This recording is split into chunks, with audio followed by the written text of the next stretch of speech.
kuat di dalam Tuhan. Nah, dasar bacaan kita untuk tema hari ini didapat pada Efesus 6 ayat 10-11. Mari kita baca sama-sama. Akhirnya hendaklah kamu kuat di dalam Tuhan, di dalam kekuatan kuasa-Nya. Kenakanlah seluruh perlengkapan senjata Allah supaya kamu dapat bertahan melawan tipu muslihat iblis. Amin. Diawali dengan kata akhirnya. Nah, dalam kata akhirnya ini artinya adalah sebuah closing atau bagian akhir dari sesuatu yang telah disampaikan sebelumnya. Kalau kita lihat pasal sebelumnya, Paulus menasihati supaya jemaat Efesus hidup sebagai anak-anak yang terang, yang mencerminkan anak-anak terang. Anak-anak Allah, nasihat tentang bagaimana hidup sebagai suami yang harus mengasihi istri seperti Kristus mengasihi jemaat, sebagai istri yang harus tunduk kepada suami. Hidup sebagai anak-anak yang harus taat kepada orang tua di dalam Tuhan. Nah, apa yang Paulus pesankan pada bagian akhir ini, yaitu hendaklah kamu kuat di dalam Tuhan, di dalam kekuatan kuasa-Nya. Kuat di dalam Tuhan itu bagaimana? Nah, kalau kita berkata si Amin kuat dalam matematika, berarti si Amin paham dengan baik tentang seluk-beluk matematika. Demikian juga dengan kuat di dalam Tuhan. Artinya kita mengenal Tuhan dengan baik. Nah, di dalam Hosea pasal 4 ayat 6a mengatakan, umatku binasa karena tidak mengenal Allah.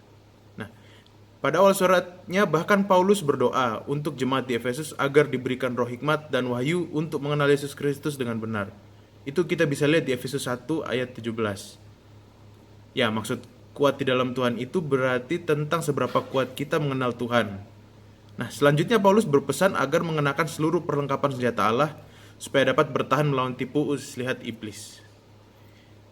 Nah, kita harus ingat kalau iblis itu sudah tidak punya kuasa di atas kita. Iblis sudah ditaklukkan. Yang bisa dilakukan iblis hanya tipu muslihat. Jadi yang dilawan adalah tipu muslihat, bukan kuasa setan. Cara kerja tipu muslihat iblis adalah dengan membengkokkan kebenaran. Firman Tuhan berkata dalam Yohanes 14 ayat 15, "Jikalau kamu mengasihi aku, kamu akan menuruti segala perintahku."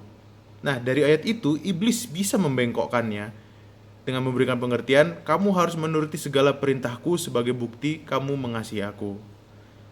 Memang kedua kalimat tersebut sepertinya sama, seperti bisa gitu. Namun kalau dicermati lebih dalam, sangatlah berbeda.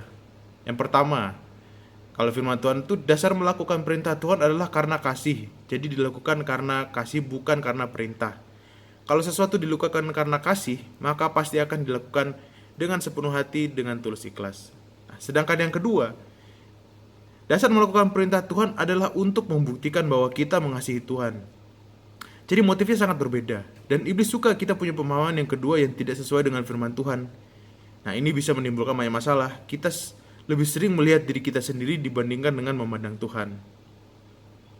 Nah, kuat di dalam Tuhan, di dalam kekuatan kuasanya berbicara tentang pengenalan akan Tuhan, mengenai kehendaknya, mengenai kebenarannya. Jangan sampai kebenarannya digeser oleh tipu muslihat iblis dan bersandar kepada kuasanya, bukan pada pengertian diri sendiri. Nah, dengan ini adalah sebagai modal untuk hidup sebagai anak-anak terang dan hidup sebagai suami, istri, atau anak. Begitu deh. Nah, terima kasih untuk mendengar teman-teman. Tuhan Yesus memberkati kita semua. Shalom.